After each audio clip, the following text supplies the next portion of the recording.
it looks like impeachment is farthest from the Vice President's mind. That's as she launches into another tirade of the Marcos administration, which she blames for the country's economic woes. The VP is likewise taking pot shots at the palace spokesperson, who also has some choice words for Duterte. This report from mobile journalist Denise Valdesancho.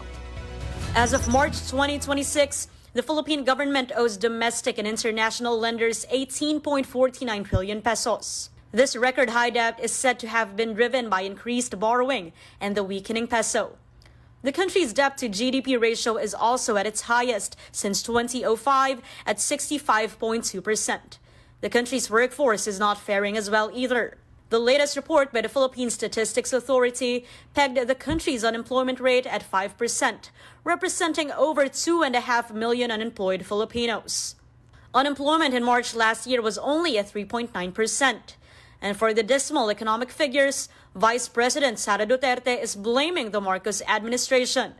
As expected, kasi hindi naman nagtatrabaho yung buong administrasyon lalong-lalo na ang Pangulo. Kaya nga sabi... The VP's latest statement has triggered another back and forth with Malacanang.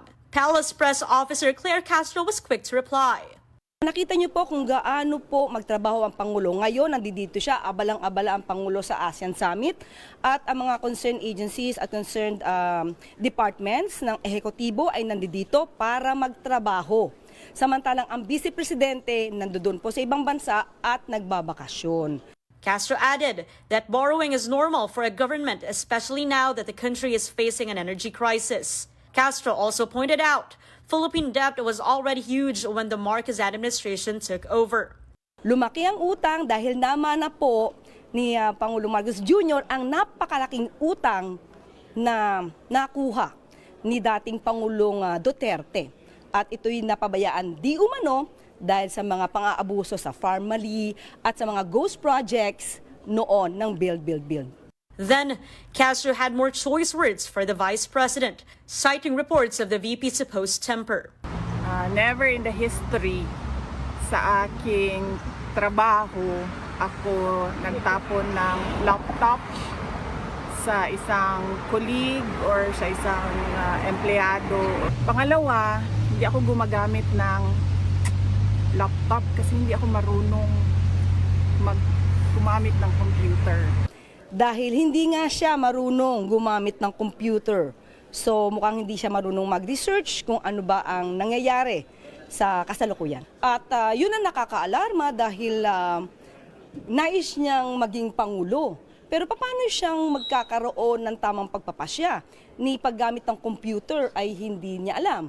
Ang kaya niya lang gawin ay magpukpok ng tao.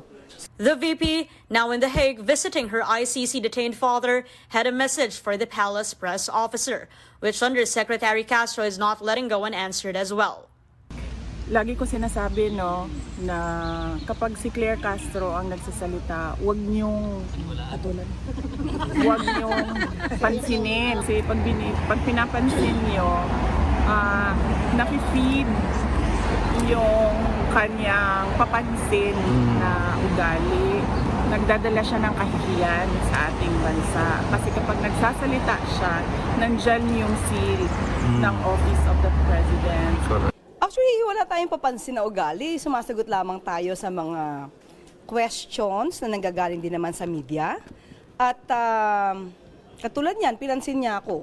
So, kailangan kong sagutin, hindi ba? Siguro kaya lang ganyan siya magsalita kasi medyo behind siya masyado.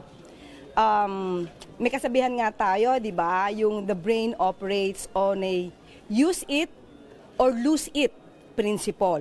So, kaya siya, hindi tayo nagtataka kung bakit medyo behind siya sa mga updates, mga current events, sa mga ginagawa ng Pangulo at ng gobyerno. Dahil hindi nga siya marunong gumamit ng computer.